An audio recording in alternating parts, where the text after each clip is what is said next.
Hi, my name is Kathleen Millett. Do you ever get a really amazing model kit and you just think, wow, it's a big box, where do I start? This video is going to show you where.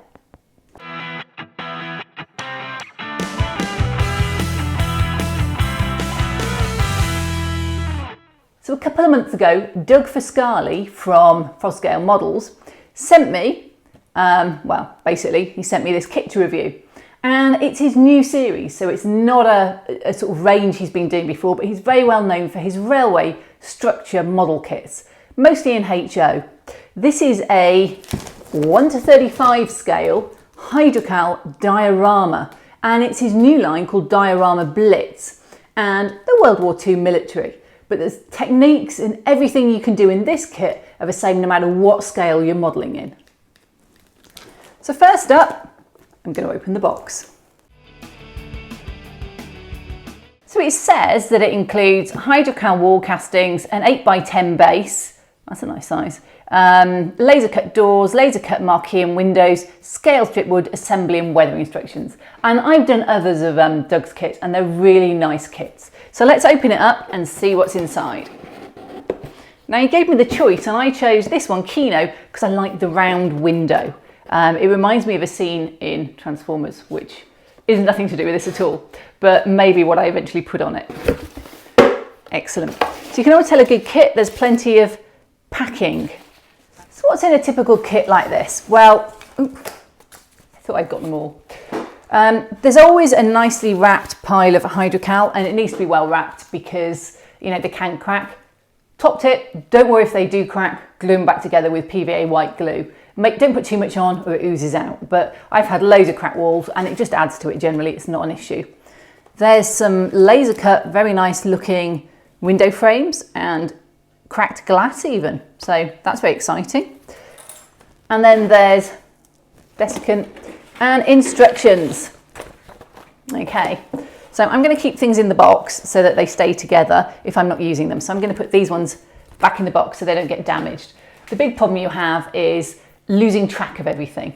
There's also strip wood, and Doug does a very nice technique. He colours the ends so you can see which size of strip wood it is. Though to be honest, he hasn't got many in this. If you get a big Craftsman kit, and I do South with the Model Works, they come with huge bundles and they'll normally say what they are, and I end up getting out just strips of places to put the wood and labelling them all up because it's very hard to tell a 2x1 from a 2x2 sometimes, and you know, a 3x2 and a 4x2, they all get a little bit similar and you can spend ages trying to find them. So labelling and keeping things like your wood selections that you get in these types of kits, very important. Oh wow, that's a beautiful casting, isn't it? Isn't that gorgeous? It's the first time I've seen it. I've been holding up opening this so I could do it on camera, and I've just had such a busy summer that I haven't got to it.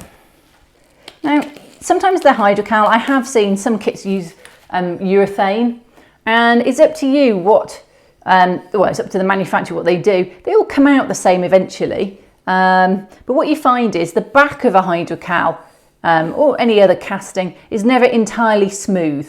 So that's something just to watch. It's normal, you can't get them smooth when you're casting them because one side isn't in a mould.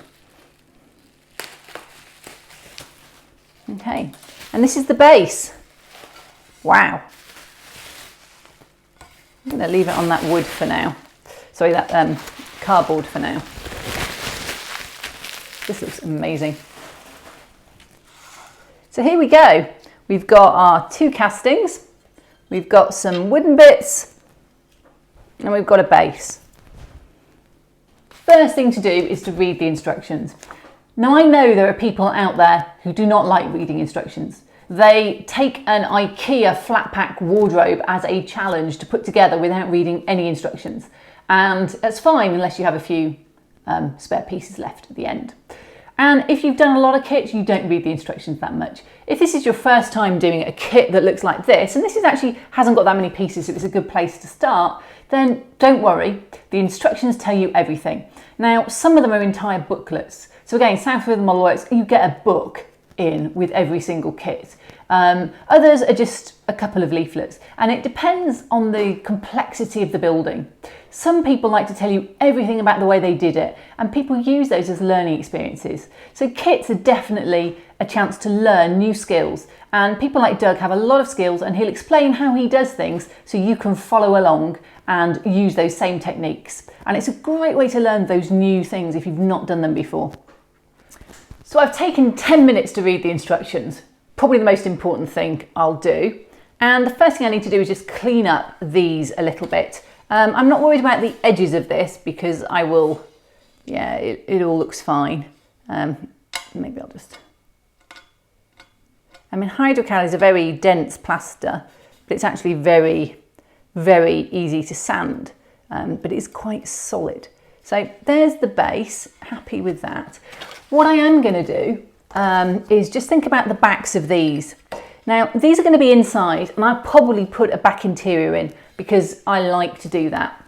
So what I need to do is just smooth off a little bit of this at the back. I don't want it a huge amount, and you really have to be careful when you do this to keep it square and not to do it too much. So start with a medium grit sandpaper and move on to a fine grit. You will end up with scratch marks if you're not careful, and please do not take too much off. You cannot put it back easily, and at the moment I'm just sanding the back smooth, and that's almost irrelevant. But when I come to sand the pieces and the sides that match and join up to other pieces, I'm incredibly careful. I rarely take anything off those because those ones are cast and they're the shape that the person building the kit wants them to be. Sometimes there might just be a slight beveling at the back so they can get them out the mould. But be very careful. There are some that I would never even touch because they're perfect to start with. So once I've done all that, I just test fit it a few times to make sure it stays upright and that it's all going to sit and glue together nicely. Otherwise, when you're finished, things won't fit and you've spent a lot of time painting. And then I just need to clean up. Once that was all done, I took them out into the garage and just put on a spray coat of Halford's Grey primer, any automotive car primer or any primer you want really, but just seal them both sides to make sure that when we get to the next step, the paint goes on smoothly. So the nice thing about any model kit is whilst something's being painted or drying, you can get on with something else. Now I did debate showing you all 2 hours of me cutting out pieces, gluing them, putting them together, talking through it, and I decided to spare you that, so I've whizzed through it on Speedy Gonzales. What I am going to show you is some top tips that I've picked up across my many years of putting together kits like this. And number one is nail files are great way to take off those nubs you get. When you cut a piece out of its laser cut sheet, you'll find there's often just a little divot that sticks out the side. You need to smooth it off without doing any damage to the rest of the sheet or making that edge at all wavy. And I find emery boards really useful for that. I use normal white glue, tip 2, but thicker glues are better because they don't put as much water in, so it takes less time to dry and it doesn't warp your wood in any way because water makes wood warp. My tip 3 is leave the pieces on the board until you need them. The picture in this kit and in many kits shows you how they're laid out on the board. If you start taking them all out, sometimes you can lose track. When you're gluing stuff, use squares to make sure everything lines up. You need things to be square. Now this kit has tab and slot, as do many kits, which means that things almost are hard to get not to be square. But it is worth just making sure, and this is tip 5, weight everything. Weight, and weight a bit more. And I use these squares, they're actually solid bits of metal. I use those on smaller pieces when I'm weighting them. I use a brick for flat pieces or really big pieces that can take it. And I don't just use one of those normal builder's bricks, I go and use a paving brick because they have a flat underneath for laying on sand, and I find it's really good. It's not totally flat and straight, which means that glue and water, etc. can escape. So I will weight painted items as well to make sure they don't warp. The other thing then, next tip, prime or paint both sides of the wood or it will warp. And you're getting a theme here, wood warps. If you paint both sides, then you'll be fine.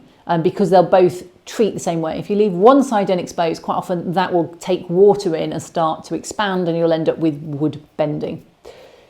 Prime with a solvent-based paint if you can. Halford's car primer is excellent stuff. Any rattle can solvent primer should work because it doesn't warp the wood in the same way. And actually I can spray paint a whole section of wood and it won't warp. But if I do that with acrylic paint, it will just go like a banana. So that's really important.